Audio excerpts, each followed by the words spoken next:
안녕하세요. 저는 얼마 전에 두 번째 이혼을 하게 된 이혼녀입니다. 그리고 앞으로도 결혼을 하지 않고 지낼 독신녀이기도 하죠. 제가 두 번이나 이혼을 했다고 하면 사람들은 열이면 열, 분명히 제게 문제가 있었을 거라고 뒤에서 말하는 걸 알아요. 하긴 한 번도 하기 힘든 이혼을 두 번이나 했다면 그렇게 생각할 수도 있죠.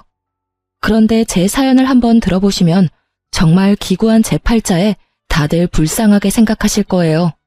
솔직하게 말해서 사연글을 쓰는 것도 제가 받는 그런 모함들이 진실이 아니라는 걸 알리고 싶어서 쓰는 것이기도 하고요. 저의 첫 번째 남편은 참 괜찮은 사람이었어요. 잘생겼지만 여자는 저뿐이었고 많이 벌지는 않았지만 안정적인 직장을 가지고 있었죠. 그렇지만 을에 그렇듯 신은 모든 것을 주지 않더라고요. 그렇게 완벽할 거라 생각했던 첫 번째 남편에게도 아주 치명적인 단점이 있었거든요. 도박 중독. 그 사람이 신혼여행에서 카지노에 다녀온 뒤로 흥미를 느낀 것이 도박이었거든요.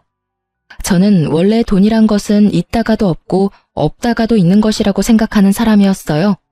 모자라면 벌고 넘치면 쓰고. 좋게 말했지만 실상은 경제관념이 크게 없다는 뜻이었어요. 그런데 지금은 완전 구두쇠예요. 첫 남편이 모든 걸 날려먹고 그걸 모르고 있던 저마저 피해를 입었을 때 깨달았거든요. 돈과 관련된 일은 제대로 정신 차리지 않으면 무조건 호구가 되겠구나 하고요. 그래서 두 번째 남편은 신중하게 생각했죠. 연애를 하는 것도 버거운 날들이었지만 그 사람은 무척 착했고 겁이 많은 사람이었어요. 겁이 많으니 나쁜 짓을 한 적도 없었고요. 정말 겁 많은 소시민 같은 느낌이었거든요. 그 느낌 덕분에 저는 두 번째 남편과 결혼을 할 수 있었어요. 그리고 결혼 시에 집은 반반으로 부담했어요. 제가 많은 부담을 질 수밖에 없는 조건이었음에도 저는 집값의 절반을 마련했고 그 조건으로 공동 명의로 할 것을 요구했어요. 남편은 도리어 좋아했어요. 자기가 내야 할 부담이 줄어들었으니까요. 그만큼 남편은 간이 콩할 만한 사람이었답니다. 그런 면 때문에 재혼을 한 거였는데 저는 이번에도 또 실패를 한 거였죠. 결혼할 때 저는 남편에게 다짐을 하나 받았어요. 절대로 도박은 하지 않기로요. 그 흔한 로또 한 장도 사지 말라고 신신당부를 했어요. 남편은 한 번도 해본 적 없고 관심도 없다며 알겠다더군요. 그렇게 3년을 잘 지냈는데 그 뒤에 일이 터지기 시작했어요. 그날은 아주 바쁜 날이었어요. 밀려드는 일 때문에 정신없이 시달리다가 퇴근길에 올라 축적된 피로를 간신히 이기고 있었던 때였죠. 이제 곧 출산 휴가를 받을 거라는 생각에 들뜬 만삭의 임산부. 그게 저였어요. 그리고 친구에게 연락이 온 건 출산 휴가를 일주일 앞둔 날이었어요. 뭐해? 퇴근하는 길이야? 요새 연락 뜸하더니 잘 지내? 웬일이야? 먼저 연락을 다 하고. 저의 절친이자 초등학교 동창인 친구였어요. 남자이긴 했지만 어릴 때부터 여성스러운 느낌의 친구라 여자애들하고도 잘 지내는 아이였거든요. 제 결혼식에 와준 친구 중에 남자였던 친구는 이 친구뿐이었어요. 나 좀 걱정되는 일이 있어서 전화했는데 내가 이거 이야기해도 되나 모르겠어. 혹시 너네 남편 주식하는 거 알아? 주식? 나한테는 아무 이야기 없던데 무슨 일 있었어? 아니, 네 남편이랑 저번에 술자리에서 친해져서 전화번호 주고받았잖아. 그런데 요새 계속 좋은 종목 있으니 투자할 거면 자기한테 말하라면서 전화나 문자를 넣더라고. 딱 잘라내기 뭐해서 지금은 생각 없다고 했는데 그게 잘못이었는지 이제는 연락 와서 왜 주식을 해야 하는지를 나한테 설득시키더라고. 주식 이야기에 가슴이 덜컥 내려앉았죠. 남편이 저 몰래 그런 일을 하고 있을 거라고는 생각을 못했거든요. 친구와의 전화를 끊고 저는 집에서 남편을 기다렸어요. 이제 와? 나 당신한테 할 말 있는데 한 가지 물어봐도 돼? 어? 물어봐. 무슨 일인데 이렇게 각을 잡아? 당신 혹시 주식해? 아, 그것 때문이야? 주식해. 여태까지 모은 돈 끌어다가 주식에 다 넣었어. 그 돈을 다? 주식은 도박이랑 다르기는 했지만 걱정이 되는 건 어쩔 수 없었어요. 주식도 눈만 떼면 다 잃어버리는 일이었으니까요. 모아둔 돈에 반만 넣어서 하지 왜 다 넣어버렸어? 푼돈으로 하면 푼돈밖에 못 벌어. 우리 애도 곧 태어나는데 돈 좀 벌어야지. 여보, 나는 돈 많은 것보다 안정적인 게 제일 좋아. 그러니까 반 정도는 다시 회수하는 게 낫지 않을까? 괜찮아. 다 잘 될 거야. 친구 녀석도 돈 많이 벌었다고 했거든. 남편이 말하는 친구가 누구인지 감이 오더군요. 남편이 소개시켜준 친구들 중에 제 레이더망에 딱 걸린 사람이었어요. 한눈에 봐도 허세가 있고 과시욕이 있는 사람, 그리고 말이 많고 하는 말마다 허풍이 섞인 사람. 사기꾼 같아 보이는 남자였는데 하필이면 그런 남자의 말을 듣고 주식에 입문했다니 저는 걱정이 이만저만이 아니었어요. 곧 태어날 아이 때문에 돈이 많이 모자란 상황이었고 제가 받을 육아휴직 급여는 모두 집 살 때 끌어다 쓴 대출금으로 나갈 예정이었거든요. 남편 월급으로 살림을 꾸려나가야 하는데 주식을 하고 있으니 나 다음 주부터 출산휴가야. 한 달이면 아이 태어나. 그리고 내가 받는 육아휴직 급여는 대출금으로 다 나가는 거 알지? 일단 한 달에 100만 원은 꼬박꼬박 나한테 줘야 해. 그래야 애도 키우고 살림도 하지. 저는 남편에게 부탁했어요. 월급 중에 다른 건 모르겠고 100만 원은 꼭 나에게 달라고요. 생활비가 없으면 어떻게 할 수 없잖아요. 그랬더니 남편이 걱정하지 말라고 하더군요. 걱정이 안 될 수가 없었지만 일단은 주의하며 남편을 살폈어요. 그리고 남편 월급날마다 남편에게 생활비부터 달라고 닥달했어요. 물론 닥달하지 않아도 충분한 상황이었지만 중요하다는 생각을 남편에게 심어주기 위해서 몇 달을 그렇게 했어요. 그런데 아무리 아껴 써도 돈이 나가는 건 어쩔 수 없더라고요. 게다가 3인 생활에 생활비 100만 원은 정말 있을 수 없는 일이잖아요. 당장 보험, 통신, 관리비만으로도 수십만 원이 나가는데 식비가 충당이 될 리가 없죠. 저는 남편에게 생활비를 더 늘려달라고 했지만 남편은 난색을 표하며 안 된다고만 할 뿐이었어요. 그렇게 전전긍긍하던 제게 좋은 생각이 났어요. 곧 있을 시부의 생일에 남편이 주식에 넣은 돈을 토해내도록 만들기로 한 거죠. 제가 시부 생일을 이야기하면서 뭘 준비해야 할까 물었더니 남편은 자기는 바쁘니 알아서 준비하라고 하더군요. 저는 알겠다고 말하고 아무것도 준비하지 않았어요. 준비하는 척만 했죠. 그리고 시부 생일에 남편과 시댁으로 향했어요. 남편의 형과 누나가 아버지 생일이라며 옷이며 지갑이며 현금을 갖다 바칠 때 저는 그냥 멀뚱멀뚱 쳐다보고 있기만 했어요.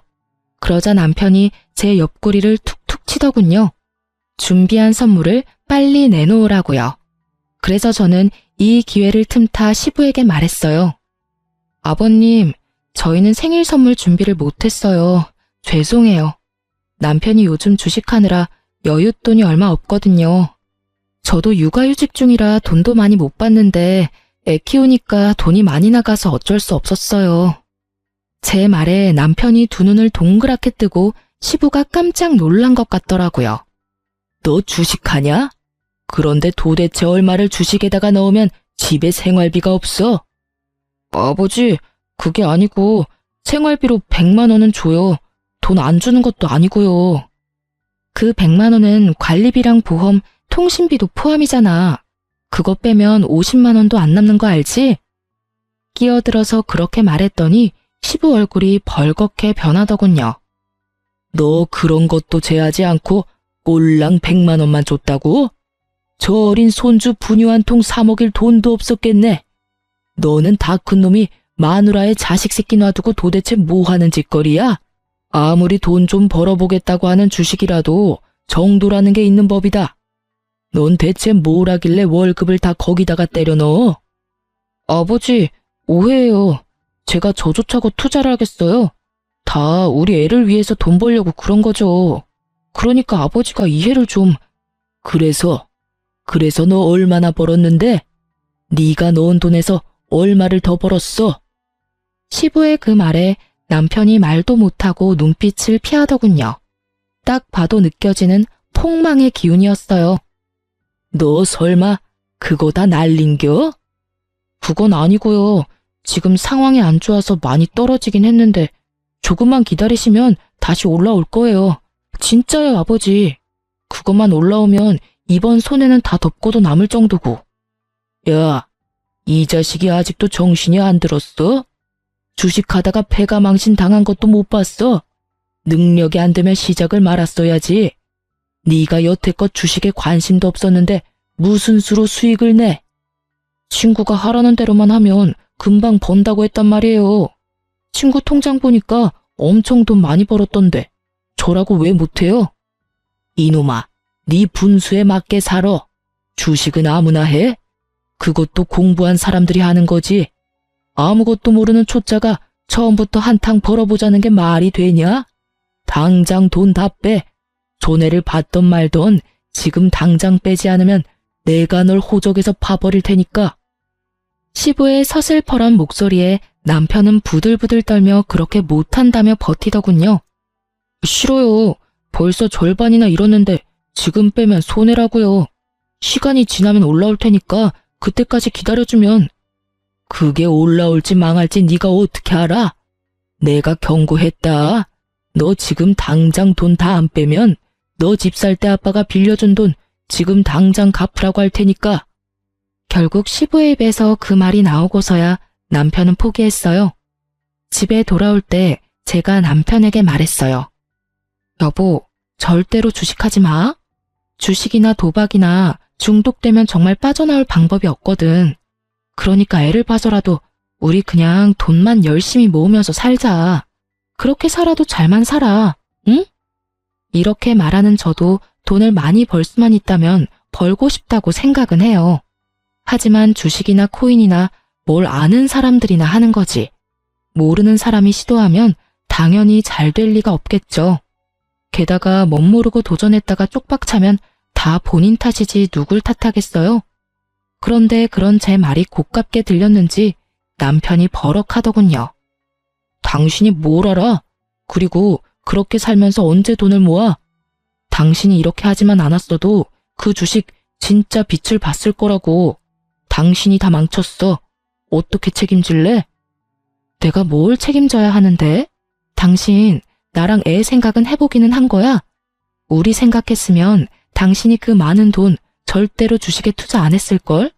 3천만 원이나 되는 돈을 다 집어넣는 게 어딨어. 초짜면 초짜답게 소액으로 굴리면서 공부부터 해야지.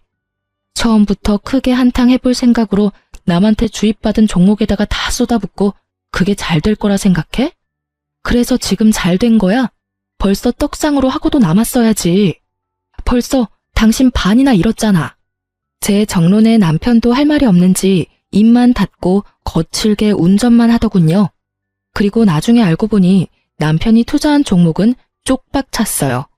그리고 중간에 반을 잃고 주식을 매도한 남편은 그나마 그거라도 살릴 수 있어서 다행이라고 생각하더라고요. 그때 빼지 않았다면 정말로 그 돈들이 휴지 조각이 될 뻔했거든요. 남편은 그걸 보고도 제게 사과 한마디 하지 않더군요. 그래도 저는 문제 삼지 않고 넘어갔어요. 남편이 주식에 들어간 돈을 회수했다는 것은 그나마 반가운 일이었거든요. 주식의 무서움을 알고 나면 남편의 콩알 만한 간이 알아서 남편을 주식의 유혹으로부터 막아줄 거라 생각한 거죠. 그런데 딱히 그런 것도 아니더라고요. 그 뒤에는 이상한 일들이 점점 더 크게 벌어졌으니까요. 주식을 팔고 나서 몇 달간은 정말로 조용했어요. 남편이 제게 주는 생활비도 많이 늘었고 생활도 안정됐어요. 저도 심리적으로 안정되기 시작했죠. 남편이 이제야 그런 쪽으로 관심을 끊었나 보다 하고 태평스럽게 생각한 거죠. 그런데 이상한 일은 곧 발생했어요. 제가 예전에 선물 받아서 쓰지 않고 넣어뒀던 물건을 찾고 있었어요. 그런데 아무리 뒤져봐도 찾을 수가 없었어요. 그래서 남편에게 물어봤죠. 여보, 혹시 여기 있던 가습기 못 봤어? 안방 가습기 청소하다가 떨어뜨려서 깨졌거든. 결국 못 쓰게 돼서 그거 찾는데 안 보이네. 찾던 가습기는 친정오빠가 출산할 때 선물해준 물건이었어요. 남편은 모르겠다고 하더군요. 그래서 이상하다 싶었어요. 제가 뭔가 정리하다가 잘못 버려버렸나 싶은 생각이 들 정도였죠.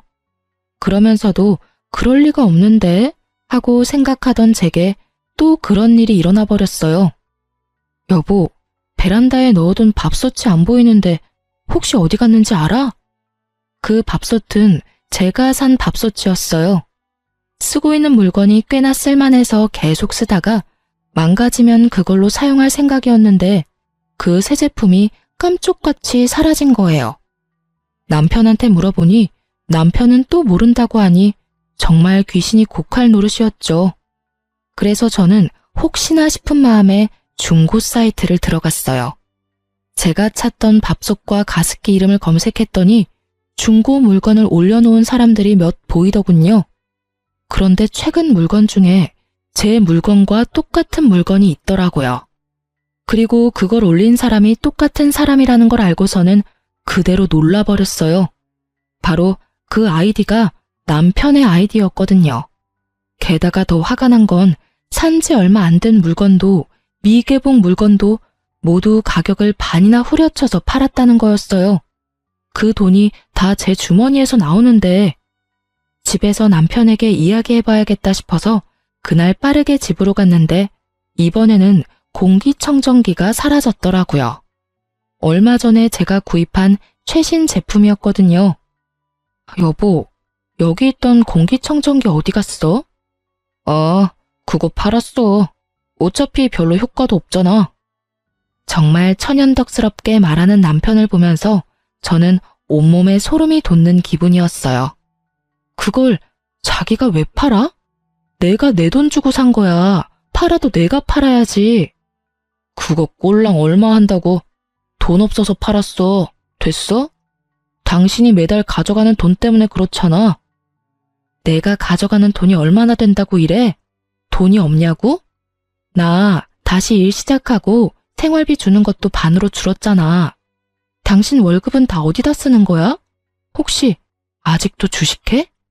저는 혹시나 하는 마음에 남편 폰을 빼앗아 확인부터 했어요. 그런데 주식에는 잔고가 0원이더군요.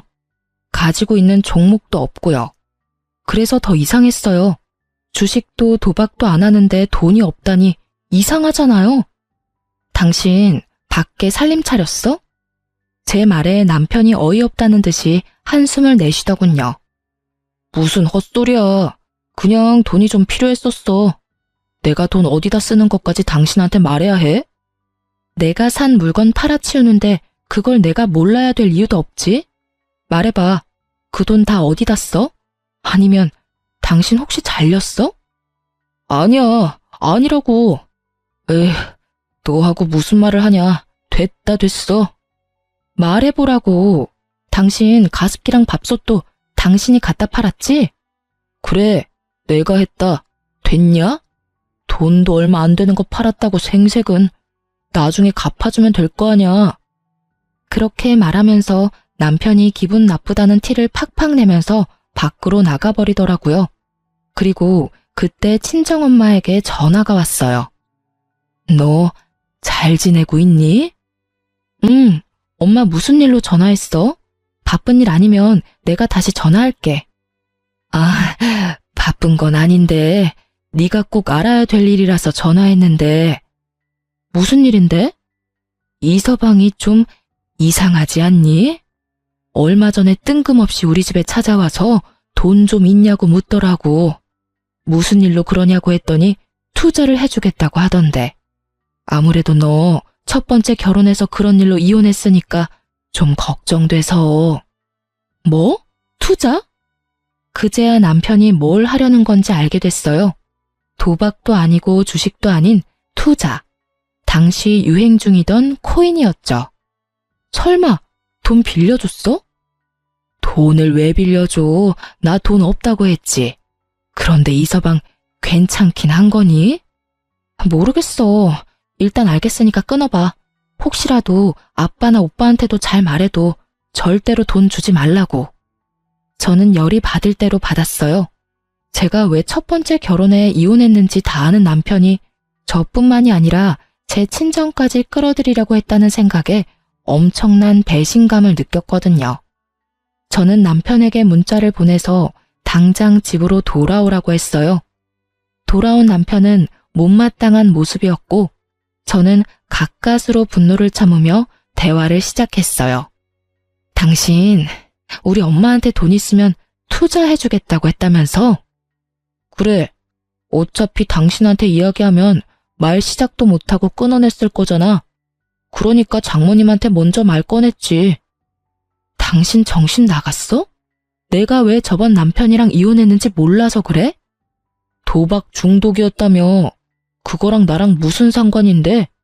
내가 언제 도박장 들락날락거렸어? 그 사람은 돈 갖다가 불법적인 일에 퍼부은 거고 나는 주식이랑 코인이라는 합법적인 일에 쓰고 있잖아. 코인이랑 주식이 불법이냐? 내가 말했지. 아무것도 모르면 당신이 가지고 있는 소액부터 시작하라고. 그런데 우리 엄마한테 돈을 빌리려고 했잖아. 거기서부터가 문제인 거라고.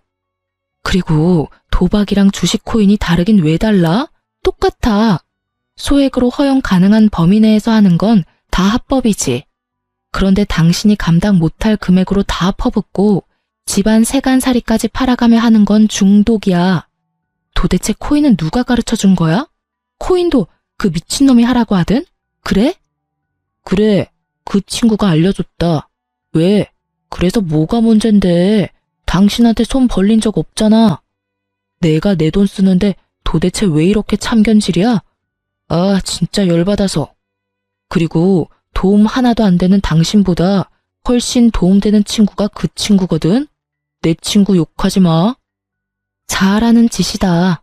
친구 이야기는 그렇게 새겨들으면서 집안에 있는 돈은 있는 돈 없는 돈 다 끌어다 탕진하면서 와이프 말은 귓등으로도 안 듣지? 정신 좀 차려. 제가 아닌 친구를 감싸는 남편 놈을 보며 저 인간이 제정신인가 하는 생각이 들더군요. 지금 뭐가 문제인지를 전혀 모르고 있더라고요. 전 남편이 보였던 얼굴과 똑같은 얼굴, 똑같은 눈빛을 하고서요. 제발, 제발. 당신 진짜 중독이야. 이러다 나중에 어떡하려고 이래. 저는 거의 울부짖듯이 남편에게 소리쳤어요. 이 결혼만큼은 망치고 싶지 않았어요. 그래서 부탁했는데 돌아오는 말이 제 예상과는 달랐어요. 내가 왜 중독이야? 당신 전 남편 같은 사람이 중독이지. 내가 대출 끌어다 코인에 넣는 거 아니잖아. 내가 쓸 수 있는 돈으로 하고 있잖아, 지금. 너 전 남편한테도 이런 식으로 굴었어?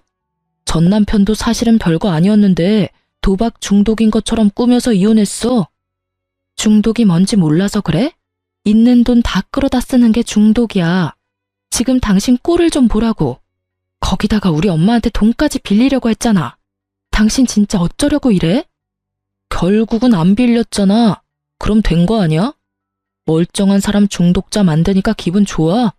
너랑 대화하면 답답해 돌아버리겠다고. 앞으로 이런 이야기 할 거면 나한테 말 걸지 마. 저는 이미 남편이 중독되었다는 사실을 알게 됐어요. 아무리 제가 이야기해도 도돌이표처럼 되돌아올 뿐이라는 것도 깨달았죠. 그래서 남편이 아닌 시모에게 찾아갔어요. 시댁에는 시부는 출타 중이었고 시모만 집에 계셨어요. 저는 시모에게 말했죠. 어머님, 그이가 이번에는 코인에 손을 댔어요. 제발 어머님이 뭐라고 해주세요. 이러다 진짜 집 다 말아먹겠어요.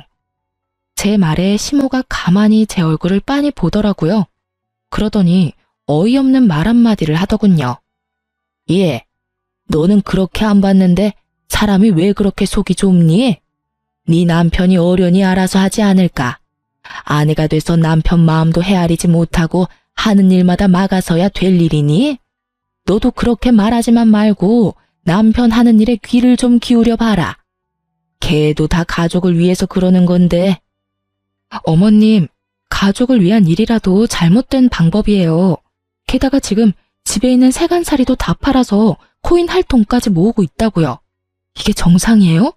어머님이 따끔하게 혼내주셔야죠. 내가 왜 그래야 하니? 그럼 네가 말해봐라. 돈 한 푼이라도 더 벌려고 저렇게 고생하는 아들한테 내가 뭐라고 말해야 되겠니? 시모의 그 모습에 저는 안 되겠다는 생각이 들었어요. 부모가 저 모양이면 남편은 돌아올 가능성이 거의 없었죠. 시부라도 있다면 모를까. 그렇지만 지금 당장 시부는 없었죠. 어머님이 안 해주실 거면 아버님께 부탁할게요. 넌 그렇게 말을 못 알아듣니? 이제 그만 좀 설치고 다녀. 너 때문에 우리 아들 그렇게 눈치 보며 사는 거 내가 모를 줄 알아? 난 절대로 그렇게 놔둘 생각 없어. 꼬우면 네가 나가. 우리 아들 이래라 저래라 조종할 생각 말고. 시모의 말이 선을 넘었다는 것을 알았어요. 결국 저는 다시 한번 이혼을 생각했죠. 하지만 솔직하게 말하자면 저는 2번의 이혼으로 제가 받을 사람들의 눈총이 너무도 큰 걱정이었어요. 남편을 바꿀 수 있다는 생각은 전혀 없었어요. 왜냐고요? 전 남편 일에서 깨달았거든요. 사람 고쳐 쓰는 거 아니라고. 중독은 절대로 못 고친다는 거요. 아시죠? 도박하는 놈은 손모가지 날아가도 한다는 거. 그 말 그대로예요. 중독이 되면 눈에 뵈는 게 없어지거든요. 저와 함께 살며 제가 산 물건들까지 내다 팔 정도면 이미 눈에 아무것도 보이지 않게 된 거죠. 그리고 이때쯤 되면 손절이 답이고요. 저는 집으로 돌아와 남편에게 단호하게 말했어요. 나 당신하고 이혼할 거야. 나는 할 만큼 했고 참을 만큼 참았어. 당신이 가진 코인이 얼마나 잘 될지 나는 상관 안 해. 그게 얼마나 뻥튀기 되든지 간에 나는 그 돈 필요 없으니까. 지금 당신이 나한테 이혼하자고 한 거야? 그래, 내가 하자고 한 거야. 나 더 이상은 못 참으니까. 딴 건 바라지도 않아. 재산 분할 같은 건 다 필요 없어. 다만 이 집, 공동명의고 집값도 내가 반 부담했으니 집값 반은 나한테 줘. 처분을 해도 되고. 당신 지금 뭐 잘못 알고 있는 거 아니야? 당신이 먼저 아무 잘못 없는 나한테 이혼하자고 한 거야.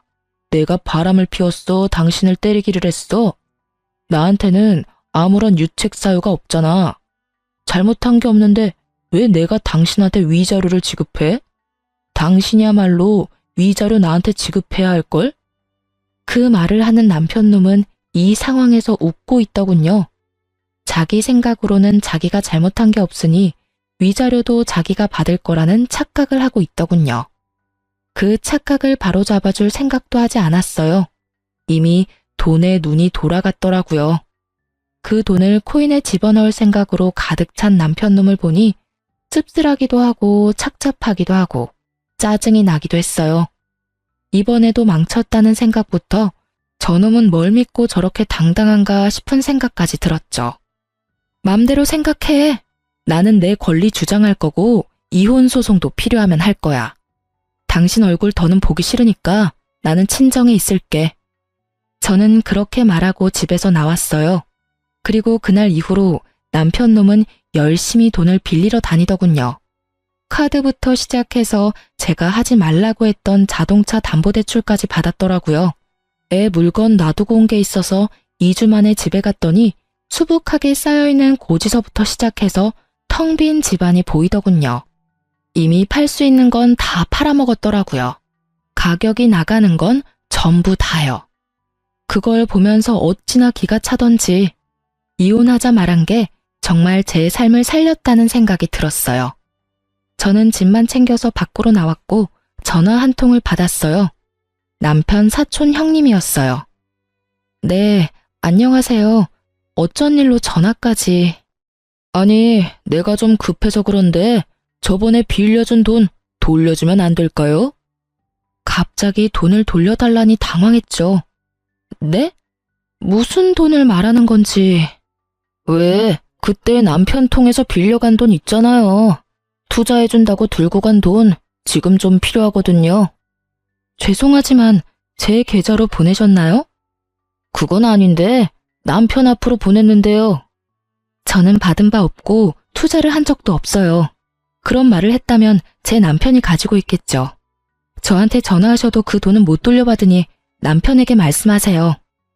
그치만 돈은 와이프에게 있다고 하던데요. 제 금융기록 보여드릴게요. 전 받은 적 없어요. 그리고 저는 전 남편이 도박 중독으로 이혼해서 주식, 코인, 도박 이런 거 일절 안 하거든요. 만약 투자를 해주겠다고 했다면 제가 아니라 남편이겠죠. 뭐 때문에 제 이름을 빌렸는지는 모르겠지만 좋은 의도는 아니었던 것 같으니 남편에게 꼭 돈 받아내셨으면 좋겠네요. 그렇게 전화를 끊고 나니 정말 참던 화가 폭발하는 기분이었어요. 이 인간이 제 이름을 팔아서 돈까지 빌렸다는 사실이 진짜 참을 수 없었어요.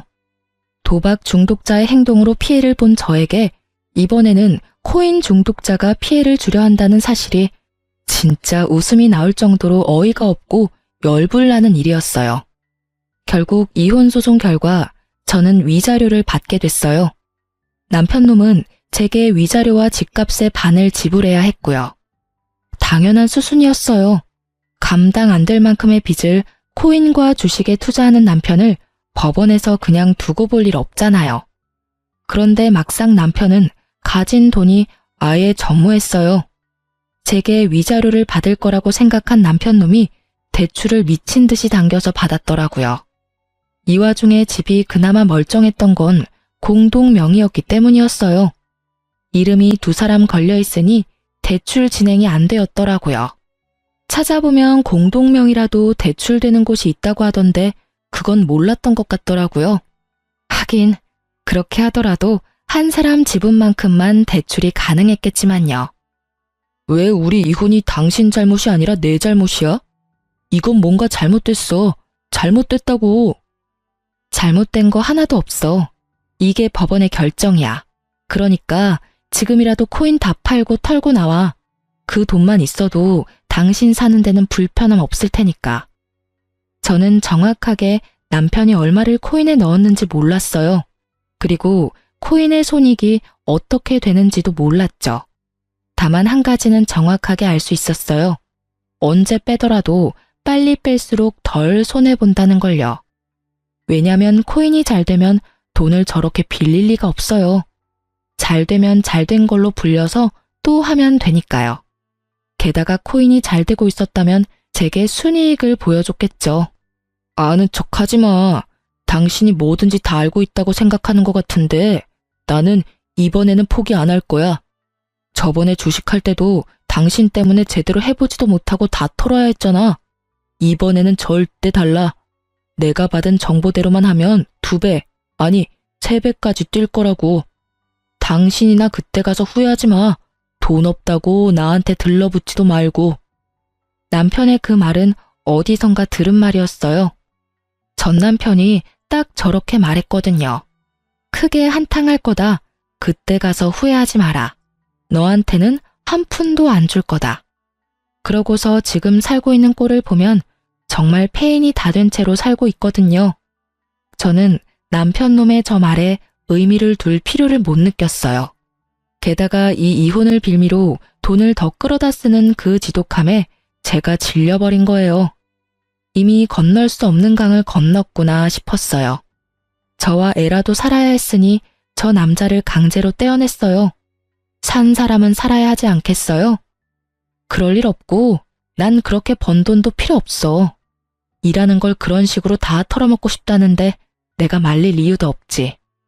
그리고 이혼하게 되면 더 이상 그럴 필요도 없고 대신 우리 애한테 연락하지 마. 코인 중독자가 애 아빠라고 가르쳐주고 싶지 않으니까. 그리고 당신이 잘 되든 못 되든 앞으로 나한테 연락하지 마. 나는 당신을 이해할 수도 없고 이해하고 싶지도 않은 사람이거든. 그러니까 다시는 마주치지 말자. 저는 모든 게 그냥 무의미하다는 생각이 들었어요. 화를 내고 싶은 마음도 그저 싹 사라졌죠. 지금이라도 이 사람을 설득하면 가정을 지킬 수 있을지도 모를 거라는 꿈 같은 희망 회로를 돌릴 수 있는 상황이 아니었죠. 이 인간 설득이 될 단계가 아니었으니까요. 그렇게 저는 남편과의 대화를 끝냈어요. 이미 판결은 제게 위자료와 재산 분할하라는 내용이었지만 남편이 그걸 들어줄지는 모를 일이었어요. 다만 그 집만 팔면 어떻게든 돈은 마련할 수 있을 테고 남편도 영 돈이 없으면 코인을 팔지 않을까 하는 생각도 했거든요. 그런데 2달 정도 지났나요? 전 남편에게 전화가 왔어요. 마주치지 말자고 연락하지 말라고 한 지 얼마 되지도 않았는데 전화를 하는 전 남편이 답답했지만 전화를 받았어요. 여보, 미안해. 내가 잘못 생각한 것 같아. 정말로 너무 만만하게 보고 시작한 것 같아. 당신이랑 우리 애 없으니까 너무 힘들어. 이혼 다시 생각해주면 안 될까? 뜬금없이 전화한 남편놈은 수화기 너머로 질질 짜고 있더군요. 솔직하게 미안하다거나 불쌍하다는 생각은 전혀 들지 않았어요. 그 뒤에 나올 말들이 대강 예상이 됐거든요. 갑자기 왜 그런 말을 해? 주식이랑 코인은 다 털고 나왔어? 이제 좀 정신이 들어? 코인은 아직 하고 있어. 지금은 똥값이지만 언젠가는 오른다고. 나는 그때만 기다리고 있는 거고. 다른 종목들 다 사라져도 그것만은 끝까지 간다고 했으니까 밀어줘야지. 아직 정신 못 차렸네. 나는 당신이 코인이나 주식을 하든지 말든지 간에 당신이랑 다시 만날 생각 없어. 그렇게 냉정하게 말하지 말고. 잘 들어봐.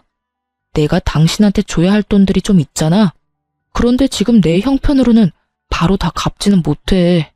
그래도 지금 들어가고 있는 코인만 잘 되면 당신 거부터 갚을 거긴 한데 좀만 더 기다려주면 안 될까? 재결합을 말하더니 씨알도 안 먹힐 것 같으니 이번에는 연장을 요구하더군요. 연장 정도야 해줄 수 있었지만 문제는 저놈은 돈이 생기면 무조건 코인부터 할 놈이라는 거였어요. 나 당신이 돈 안 주면 강제로 받도록 법원에 신청할 거야. 그렇게 되면 당신 월급 봉투부터 먼저 잡히는 거 알지? 그렇게 되지 않도록 열심히 애써봐. 간단한 방법 있잖아. 집 팔아서 나한테 집 반값이랑 위자료 주면 우리 사이 깔끔하게 정리되는 거야. 그러면 집을 완전히 당신한테 넘기게 되는 거잖아. 그럼 넘겨야지. 당신이 지금 줘야 할 돈이 있으니까. 그 돈은 당신이 잘못했으니 나한테 주라는 거거든? 여전히 뭐가 잘못된 건지도 모르겠지? 왜 네가 돈 내야 하는 건지도 모르겠지? 거봐. 당신은 여전히 아무것도 모르고 여전히 잘못된 길을 걷고 있잖아. 진짜 짜증나 죽겠어. 도박 중독자 피했더니 이번에는 코인 중독자야? 내가 전생에 지은 죄가 얼마나 많으면 결혼한 두 사람이 다 이런 남자냐고. 결국 화가 나 소리를 빽 지른 저는 지끈거리는 이마를 꾹꾹 눌러댔어요. 절대로 주식 같은 거 안 할 것처럼 생긴 사람도 투자를 하게 되다니.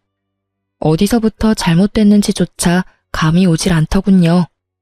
그리고 제 화가 꽤나 잘 통했는지 남편놈은 더 이상 연락을 하지 않더군요. 다행이라고 생각했어요. 어줍잖게 아는 척하면서 돈 빌려달라고 할까봐 걱정했거든요. 그런 뻔뻔한 사람은 아니라서 다행이었죠. 그런데 그 뒤로 시부에게 연락이 온 적이 있었어요. 시부는 그나마 남편의 코인 중독을 걱정하던 분이셨는데 제게 전화와서 그러더라고요. 며느라가 내가 아들놈 잡아다가 절대로 허튼 짓 못하게 단단히 일러둘 건데 다시 집에 돌아올 생각은 없어? 아버님 생각은 고맙지만 안 될 것 같아요. 남편은 이미 제 이야기에는 귀를 기울이지 않거든요. 그놈이 늦바람에 정신을 못 차려서 그래. 내가 단단히 일러두고 정신 차리도록 만들면 하지 말라는 짓은 안 할 거다. 이렇게 헤어지는 건 너한테도 아들한테도 안 좋아. 시부의 걱정은 부모로서 당연한 일이었고 제 입장까지 생각해주는 아주 감사한 일이었어요. 하지만 그런 시부의 노력도 길게 가지 못할 거라는 걸 알았어요. 그리고 시부를 이유로 돌아가봤자 그 집에는 시모가 있잖아요. 열심히 아들 일탈을 도운 시모가요. 아들 하고 싶은 대로 놔두라는 시모의 말이 턱하니 걸리더군요. 죄송해요, 아버님. 전 제 아이를 코인 중독자 아이로 키우고 싶지는 않아요. 그리고 가난을 물려줄 생각은 더더욱 없고요. 그러니까 더 이상 제게 전화하셔도 의미는 없을 거예요. 이번 이혼 후에는 죽을 때까지 혼자 애 키우면서 살 예정이거든요. 애 보고 싶을 때는 말씀하세요. 아버님 혼자만 오시는 거면 애 보여드릴게요. 그렇게 말하고 전화는 끊었어요. 그 뒤로 연락이 오지는 않았어요. 시부는 남편의 집을 팔도록 강요했더라고요. 안 팔고 어떻게든 돈을 빼려고 용쓰다가 시부에게 들킨 남편은 결국 시댁으로 다시 들어가게 됐고요. 허튼 생각은 하지도 못하도록 시부에게 감시를 당하며 살고 있다고 하더군요. 그리고 그 이후에 남편을 한번 만난 적이 있어요. 완전히 거짓골이 다 되어 있더군요. 남편은 사무직으로 양복을 입고 회사를 다녔었어요. 그런데 오랜만에 본 그 사람은 작업복을 입고 공사장에서 힘든 일을 하고 있더군요. 저는 제 눈이 잘못된 거라고 생각했어요. 일용직이 돈을 아무리 많이 줘도 남편의 직장만큼 돈을 많이 주지는 않았거든요. 사무직이라도 꽤 잘 버는 직장이었는데 왜 그만뒀나 싶었는데 나중에야 그 사실을 알게 됐어요. 제가 남편 사촌에게 돈 갚으라는 연락을 받은 적이 있었잖아요. 남편은 제 이름을 팔아서 주변 사람들에게 돈을 빌리고 다녔더라고요. 그렇게 여기 조금 저기 조금 빌린 돈들이 꽤 규모가 커진 데다가 그렇게나 고대하며 기다리던 코인도 완전히 폭삭 망해서 그 코인 자체가 사라져버리는 엄청난 일을 겪었다고 하더군요. 그때 당시에 팔았으면 조금이나마 건질 수 있었을 텐데 결국 기댈 곳이 아예 사라진 남편놈은 가지고 있던 집부터 팔아서 제게 주고 나머지 빚을 갚아야 할 사람들에게는 일을 그만두고 나온 퇴직금을 받아 빚을 갚았다고 하더군요. 참 웃긴 일이 아닐 수 없어요. 처음부터 제 말을 들었더라면 이렇게 고생할 일도 없고 멀리 돌아갈 일도 없었을 텐데 결국 그렇게 직장 그만두고 다른 직장 들어가려 해도 나이는 많고 그렇다 할 경력은 없는 상태라 같은 직군에서는 취직할 곳이 없었던 모양이에요. 결국은 가장 쉽게 접근할 수 있는 걸 하기로 한 모양이었죠. 세상에 주식이나 코인으로 떡상했다는 사람이 많아질수록 그 밑에 들어가는 이런 소시민들의 돈이 많이 흘러가는 거예요. 저 사람은 되는데 나는 왜 안 돼? 같은 마인드가 사람을 집어삼켜버리는 거죠. 그리고 마누라며 자식이며 다 내팽개치도록 만들어버리고요. 참 무서운 일이에요. 어쨌든 저는 신혼집이었던 집 한 채만은 제 것으로 만들어 아이랑 잘 살고 있어요. 첫 번째 결혼에서는 공동명의 같은 거 없었거든요. 제가 30% 정도 부담을 했음에도 첫 번째 남편 이름으로 해놨었죠. 그랬더니 결국 남편은 그 집마저 다 날려버렸더라고요. 담보대출 한도 끝까지 꾹꾹 눌러담아 다 빼먹고 결국은 제게 줄 위자료도 제대로 갚지 못했거든요. 그래서 처음에 결혼할 때 최대한 제 지분을 넣어서 공동명의로 집을 산 거예요. 공동명의라면 몇 개의 대출기관에서는 상대방의 허락 없으면 대출이 안 되는 걸로 알거든요. 아니면 대출 한도가 확 줄여준다든지 그렇더라고요. 이 집 하나만이라도 살리기 위해 제가 얼마나 노력했는지. 집을 살 때 내 지분이 조금이라도 들어가면 무조건 공동명의로 하는 게 현명한 선택일 거예요. 한번 크게 당해본 경험자가 하는 말이니까요. 주식, 코인 중독자 남편과 재산 없이 이혼하게 된 것도 열받는 판국에 집마저 날려먹을 수는 없잖아요. 집만 있으면, 아니 최소한의 미천이라도 있으면 어떻게든 사라지게 되어 있거든요. 사실 두 번째 이혼을 하고서는 많이 힘들었어요. 초혼도 아닌 재혼을 해서 또 이혼한 거였으니까요. 사람들이 제 탓이 클 거라 예상하며 물어뜯었죠. 그게 너무 스트레스였어요. 그렇지만 지금 주변 사람들도 제 결혼에 대해 대충 알고 있고 저를 이해해주고 있어요. 그리고 지금 이 글을 읽어주시는 분들에게도 감사의 말을 전합니다.